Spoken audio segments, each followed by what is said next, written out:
everyone, I'm Jenn. Welcome to Pucker Up Midlife, where we talk about the good, the bad, and the shit us women go through. And I'm Andrea. This is our space to be sassy, messy, and real about reinvention.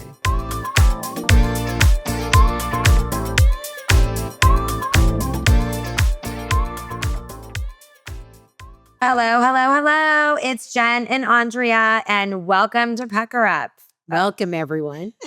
Yay. It's December, and we are so excited for this holiday season and so excited to spend great times with our family, kids, friends, and just go to parties and do all the fun stuff. And I'm so grateful for all of you. Yes, we are. So happy to be here with you. And today is I would say it's a very special episode. When I got to know Jenn and learn more about her and her family, I was definitely moved. And because it's one of those things when you hear how many kids she has, they're like, wait, what? People are like, what did you have? Did you have your kids when you were 15? Right? Yes. So, and when I heard her story, I was definitely moved by it. And we've definitely had listeners out there reach out and ask about that because it's amazing to look at you and what you have done with your life and, to have had have 5 kids. Yes. And now a grandchild. It's amazing. Thank you. So this show, I think it's a little special, a time where perfect timing to tell your story. Yeah. So everyone can learn more about you and your family. Aw, thanks, Andrea. Okay, so for some of you guys that do not know, but my husband and I have 5 kids. And this is going to be a story that is one of the most special moments in our life, but it was also one of the hardest moments for my kids, and I might get a little emotional. I just want you guys to know that I actually did get permission with the girls yesterday to talk about it because it is very personal. And it is amazing and it's beautiful. But so where do I begin? Yes, where do you want to start? Okay. So I would say I'm thinking back that it was about 2007. So just so everyone's aware that Paul and I have 3 kids. At the time, we had Kylie, Brianna, and Danny. Kylie was our oldest daughter, and she was in 8th grade. And Kylie was very social, and they had lots of friends. They had a really awesome group of girls that they always hung out with. And they all had a very, very special bond, a really cute closeness, kind of, our little girl gang, Yeah. And there was this one particular little girl that was always around, and they all hung out all the time, and she was funny and she was fun, and she just had this little spunk about her. And the girls were pretty active when they were in middle school, and they did cross country. And Kylie and Katie and their friend Lizzie, and I don't know if Haley was running at the time, but they had their little girl gang, and would always hang out. And Katie was always, wanting a ride, always asking like, hey, can I get a ride? Or can I come over and can I spend the night? I'm like, oh, honey, we don't really do sleepovers. And I had never met Katie's mom at the time. Right. And she wasn't around going to games and stuff like that. And to find out after not really digging into it, but my girlfriend Jane and we kind of tag teamed with Katie during this time. And we found out that their mom, Sharon, was dying of cancer at home. Yeah. And so she was a single mom who came from an extremely abusive father, her husband. The kid's father was extremely abusive. And she took those kids and pretty much raised them on her own. She one day packed up the kids, knew it wasn't a good environment for them. And she packed up the kids, got them in the car. I believe Katie was like 7 at the time. And maybe Sarah was like 12 or, whatever at the time. And they made that run for it, right? On their own, but a single mom. It's good. And Sharon worked hard and she was raising 2 girls and she was sick at home, literally by herself. So she couldn't get Katie to practice. She couldn't get Katie to her games. She couldn't go watch Katie because she was sick and didn't want to be a burden.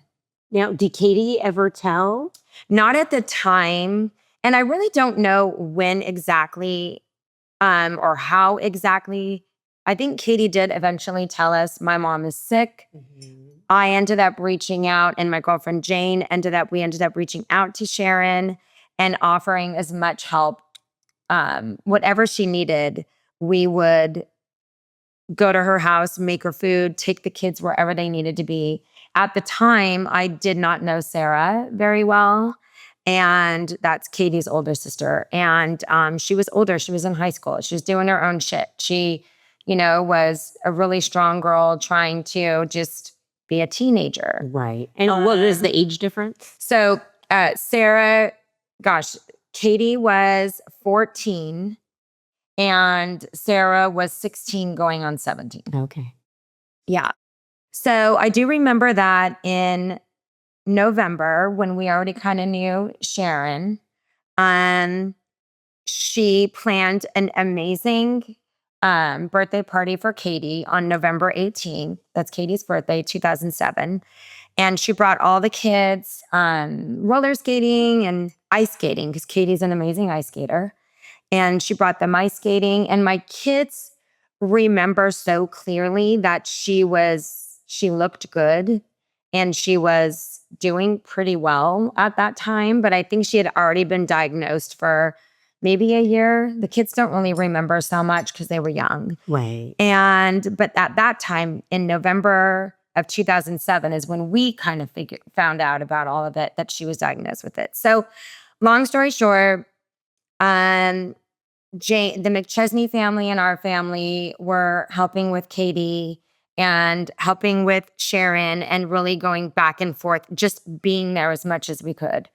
So Paul and I had talked about what was going to happen with the girls, and the McChesneys were talking about it. We just didn't know what was going to go on with the girls. Because did they have extended family? So they had their father was an absolute monster. I hate to say it, but he was. And they had an aunt who was Sharon's sister, and she lived a lifestyle that it wouldn't work for the kids. And it was just a lifestyle that wasn't good. It wasn't good for her at that time, and it wasn't good for the girls. It was almost like an Amish kind of lifestyle. Okay. Right. Okay.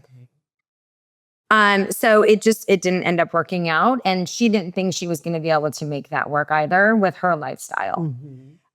So Paul and I had a conversation, and we talked to our children about what was going to happen with Katie and Sarah, but we didn't really know Sarah. And so we said, you know what? What would happen if anything happened to us and there was nobody for our kids? And I could just imagine how her mom is feeling because she was a single mom, not knowing where her kids are going to go. Right. So I don't want to get emotional. I'm sorry. It's getting just that thought. It's like, yeah. Yeah. And so I remember calling Sharon and saying, and she was at Petco, and I remember she was talking on the phone with me outside. And I said, Sharon, I just want to let you know that Paul and I talked, and we will take Katie. I said, if anything happens to you, we will take Katie. And she was bawling, crying on the phone. And she was so grateful. And I mean, we had an army behind us, and Sarah was gonna go with her girlfriend Kayla or her girlfriend Jenn. And I could just imagine how scared Sharon was, knowing, I'm sorry, but I'm sorry, it's really hard as a mom, but knowing that she was gonna pass away and not. And it happens to your kids. Yeah. Yeah. So we ended up having such a great relationship with her. And she was 17 years ago. She was my age. She was 52 when she passed away.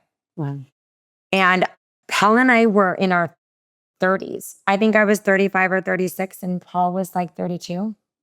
So we were in our 30s, and this was a huge adjustment for our family. Yes. But we knew it was the right thing to do. So we got a call, and Katie was at our house one day. Sarah wasn't home.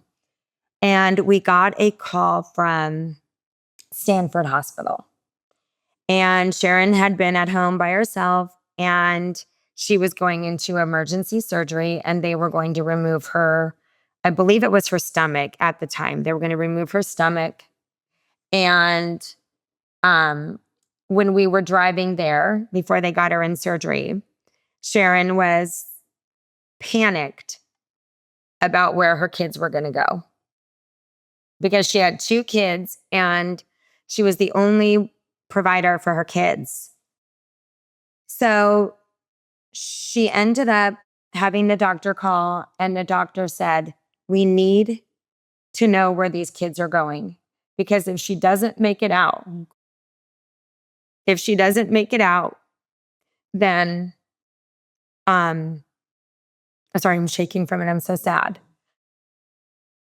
If she doesn't make it out of surgery, then the kids, she has to know this before she goes in, because they really didn't think Sharon was going to make it. We were driving there so fast. It was insane. We were trying to get there as fast as we could. We didn't get there in time to see her before her surgery. And she made it. So she made it. And after that, she ended up going into a care home, and that didn't end up working out. So then she ended up going to St. Louis Hospital in Gilroy, and was there we were trying to go back, me and the girls, to when it was, but I believe it was a little bit before Thanksgiving.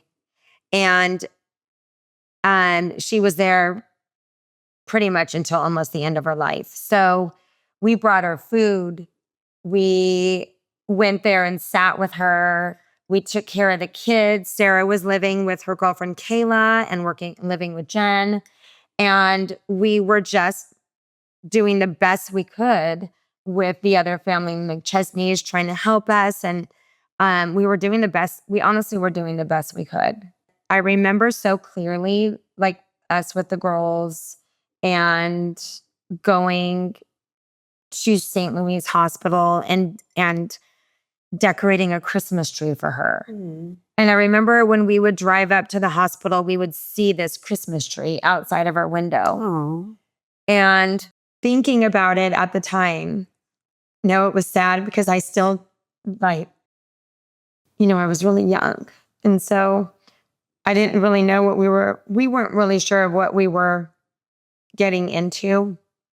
It was the most amazing thing ever, but it's heartbreaking when you find out that every time you would go to this hospital and the girl's mom was so sick, and not knowing where her 2 girls were going to be, because that's my worst fear is leaving this world and leaving my kids, right? And her not really knowing us. She didn't know Paul or I.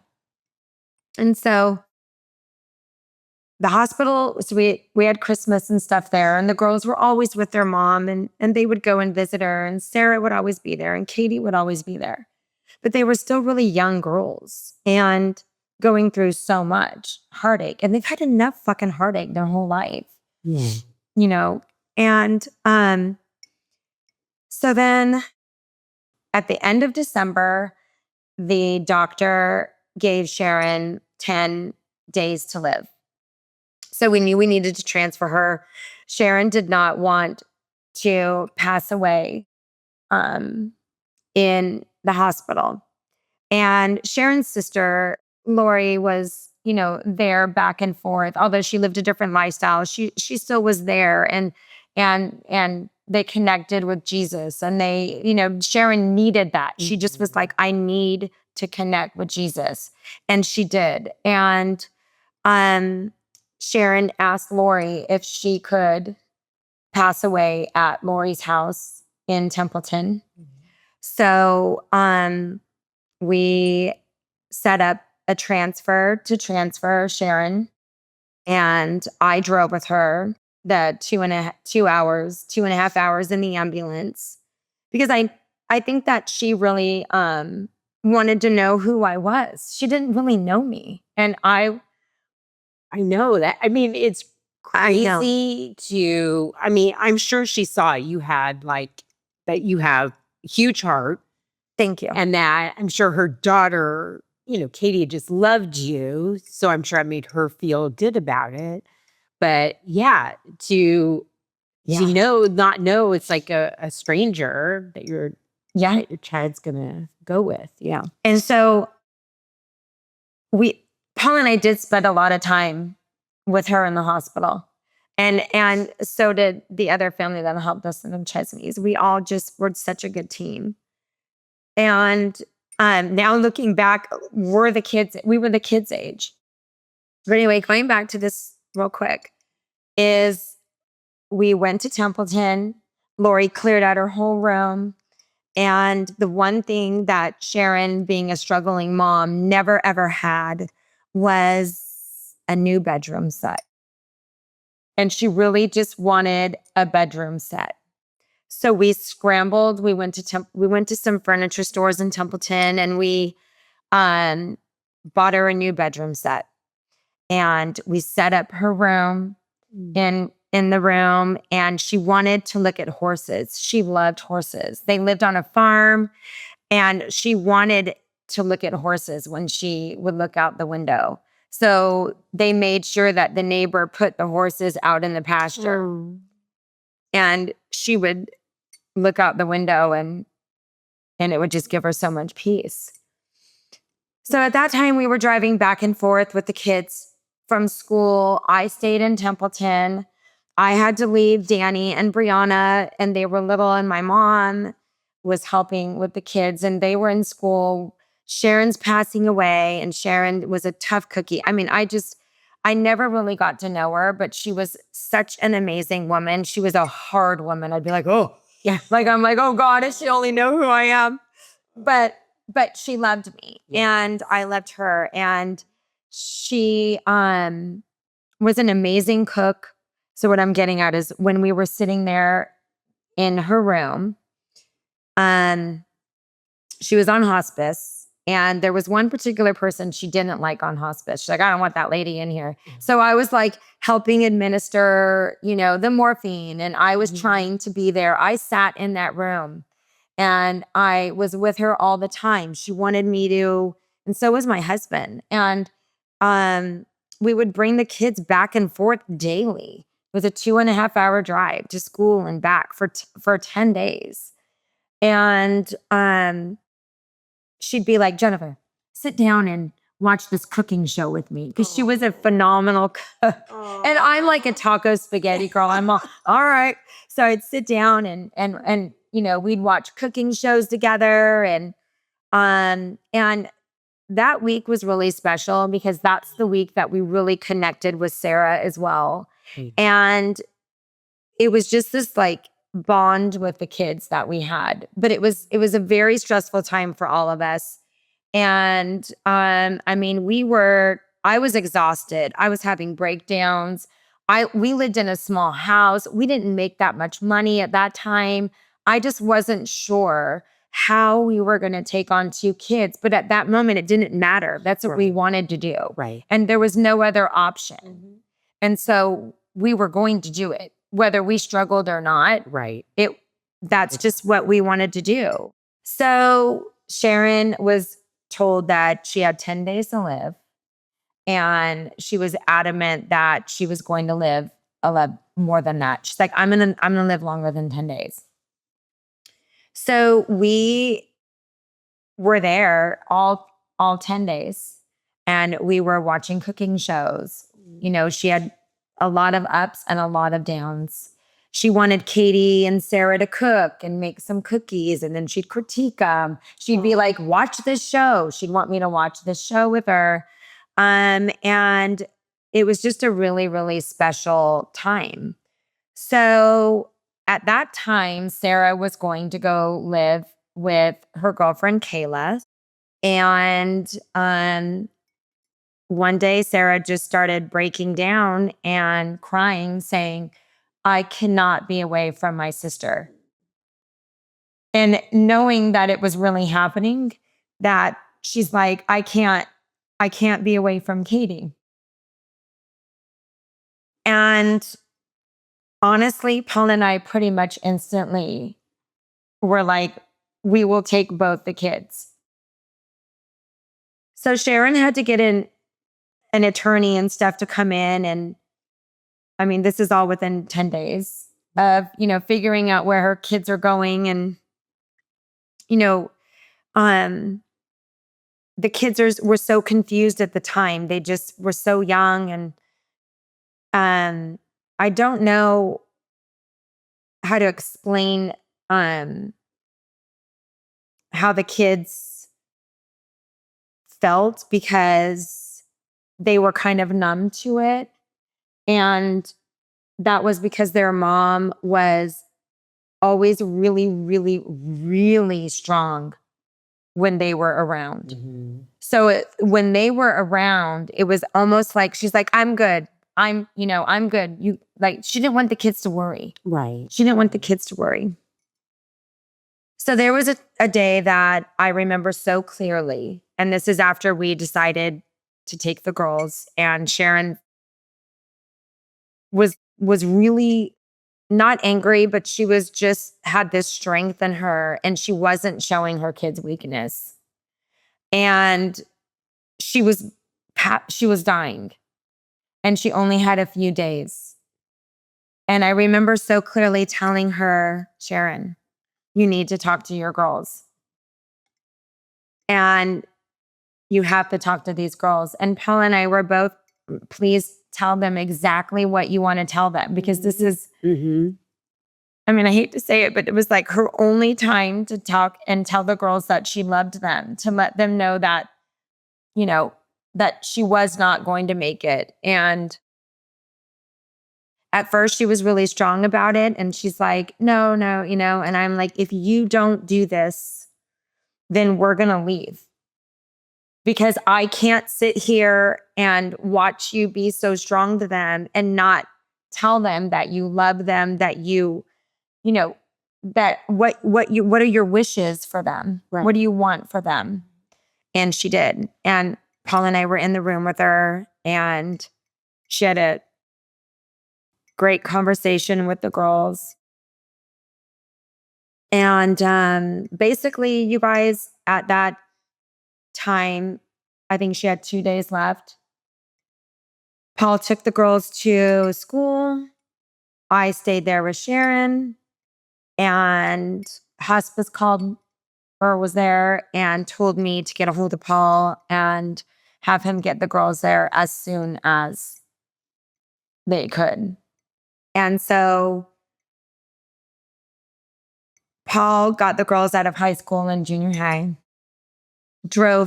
He said he drove 100 miles an hour down the freeway because we just didn't know how long she had.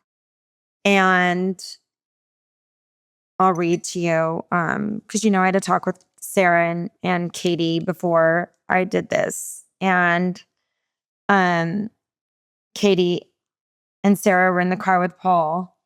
And Sarah said, Mom, I really want you to bring this up. And Sarah said that when they were going down the freeway and Sarah didn't really know either one of us, she said, "Can you please talk about this moment? It was such a special moment." She said, "I remember so clearly Dad," who she calls Dad now, my husband, Paul. He said, "Don't worry, girls. I'm going to take care of you. I'm going to love you like my own. I'm going to protect you. And I promise that I am always going to love you like my own." Oh my God. I'm sorry. So the girls, then Paul got a speeding ticket.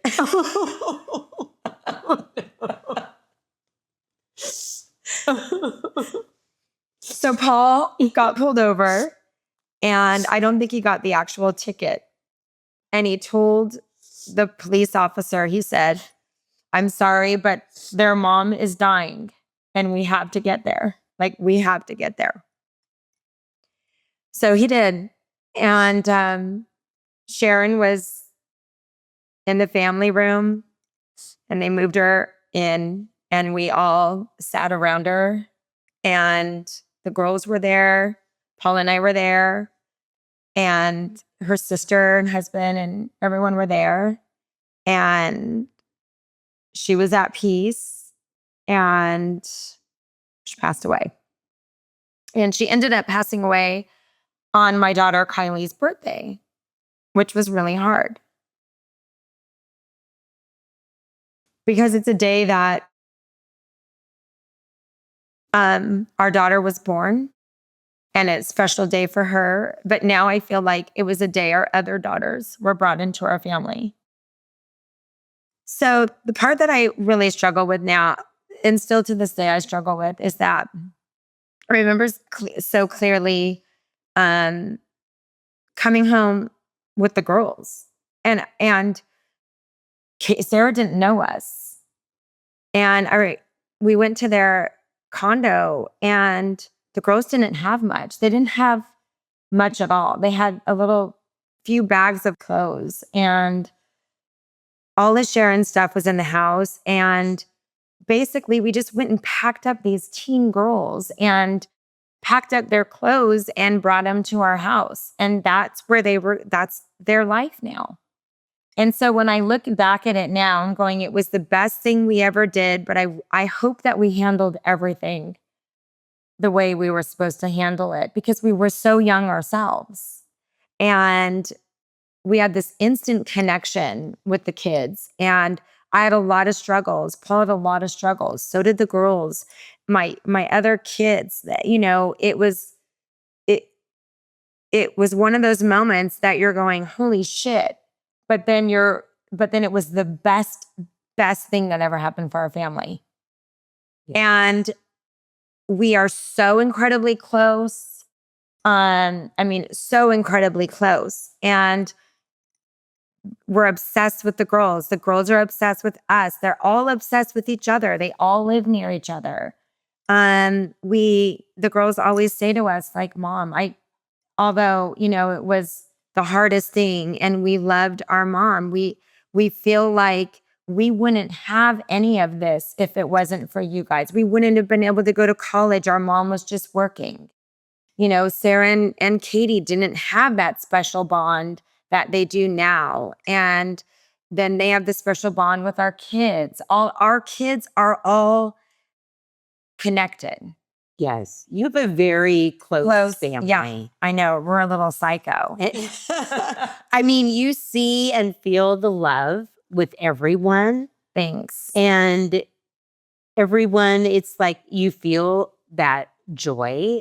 And it's so obvious. You definitely did everything right, both of you. Thank you. You did an amazing job. Thank you. Because those girls are amazing. All your kids are amazing.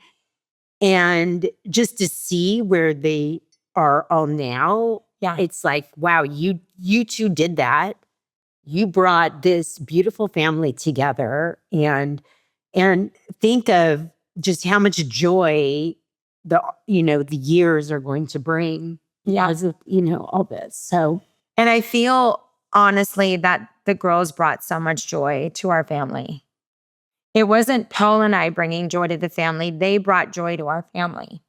And although we lost Sharon and we loved Sharon, my daughters are thriving, and they are happy, and they have grandparents. Mm-hmm. And speaking of that, my mom and dad go to Sharon's gravesite, and she was buried in Tahoe City, and my parents will go up there on certain days and clean her gravesite and water the flowers. She's buried in such a beautiful place in Lake Tahoe. So it's always a place that we like to go visit. And it's just one of those family things, you know. Not that I want to bring this up, but this is a really funny family story. So, oh no, maybe I shouldn't. So when we went to the gravesite, it was just so, we would always go, right? And it became light to us. It wasn't a sad place. We would go there and water the flowers and clean her grave. And, you know, we know she's watching down on us. So we're all sitting there. Kids are kind of getting a little emotional. Katie and Sarah got a little emotional. This is when Danny was like a little boy. And we're just sitting there chilling out. And Danny, sitting on her gravesite, lets a huge fart out. No. And I was like, your mother is probably dying right now because your brother just, and they were all dying. We also bring it up all the time. And we just, I don't know. And now we all go there and we laugh about all of these things, and we all just miss Sharon so much, but we're so grateful. And it's not a sad story to me anymore because I know that the kids are good. And I know it was a struggle, and I know that I made mistakes, and Pell and I were not perfect parents, but I know that we absolutely love and adore those kids more than anything. And the connection, the bond, it's all because of Katie and Sarah. So Great. that's my story, guys. Oh my gosh. Thank you for sharing with us. You're welcome. I know a little hard. It was hard, but you know, Beautiful story. Beautiful thanks. story. And I love all the kids so much. And I love this, you know, it's just, life is short, and you never know what's going to come your way. And this was one of the most beautiful stories ever. It was very beautiful. Yeah. Yeah. So good way to start out December though. Right? Yes. Family, That's connection. Yeah. Great story. Thanks, honey. You. Well, I love you. Love you. And we love all of you. Thank you for listening and watching and taking this journey with us. Thank you guys so much. Happy December. Yes. Happy December. Bye. Bye. Mwah. Hi, guys. I just want to share my travel essential. It is the WOW Dream Coat. It is a heat-activated and anti-frizz serum. And I just spray it on before I blow dry my hair, before I flat iron it or curl it. And it is definitely my go-to.